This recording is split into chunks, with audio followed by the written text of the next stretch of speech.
ئەم جابوونی ئاویش لەسەر زەویە مقدارێکی دیاری کراوە، یعنی 71 لە سەدە، یعنی کورەی زەوی، تۆپی زەوی 71 لە سەدی تقریبا بڵێن 3 لەسەر 4 ئاوە. بەڵام ئەو هەموو ئاوە ڕوو لە تیاچوونە، چونکە ڕۆژ بە ڕۆژ ژینگە ئەم ژیانەی کە ئەم بیئەیەی کە تایە ئەژین تووشی تەلەوث ئەبێ لەلایەن مرۆڤەکانەوە. مرۆڤەکان پیسیەکەن، ئەم ژینگەی کە ئێمە تایە ئەژین ڕۆژ بە ڕۆژ مرۆڤ پیسیەکە. ئەگەر بیرکەیتەوە ئەم هەموو خاشاک و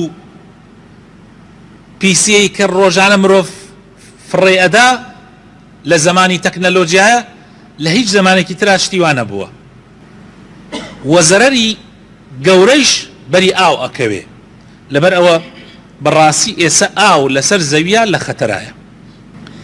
هەر دەوڵەتێک بێوێ پاشە ڕۆژی ملەتەکەی پارێزراوە بێ و زەمان بێ، ئەبێ زۆر گرنگی بە ئاو بدا و هەوڵی پاراستنی بدا. هەر ملەتێکیش بێوێ سەربەرز بژێ، ئەبێ تاکەکانیشی نەک حکومەتەکە و کۆمەلگاکە و خێزانەکان تاکی مرۆڤەکانی ڕۆشنبیر بن لە بەکارهێنانی ئاوە و سوود وەرگرتن لە ئاو. لەبەرەوە خۆشەویستەکانم ئەبێ ئاگامان لە خۆمان بێ، تەنها ئەو یاسایانەی کە دائەنرێ بۆ پاراستنی ئاو و بەکارهێنانی ئاو، یعنی چۆنێتی بەکارهێنانی ئاو، من وا هەست دەکەم تەنها یاسا کافی نییە. و لەم ڕۆیشەوە ئێمە بە چاوی خۆمان زۆر جار شتەکان ئەبینین. زۆر جار یاسا ناتوانێ هەموو شتێک کۆنتڕۆڵکە.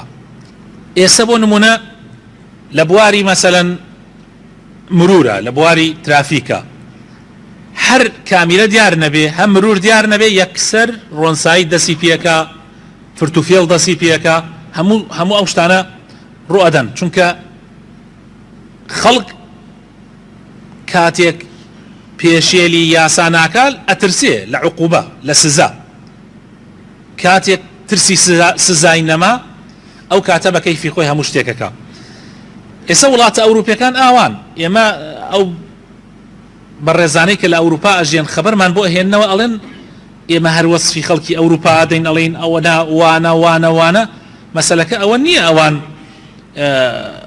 وا پەروەردە بوو بێتن. ڕاستە تەربیە لەوێ زۆر پێشکەوتووە، بواری تەربیە، بەڵام ئەوان ئەگەر لە ترسی سزای یاسا نەبێ زۆر خەتەرترن لە خەڵکی لای خۆمان.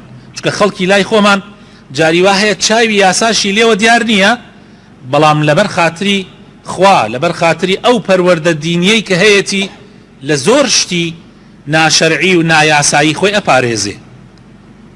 بەڵام ئەوان زۆرینیان ئیمان لە ناو دڵیانە نییە.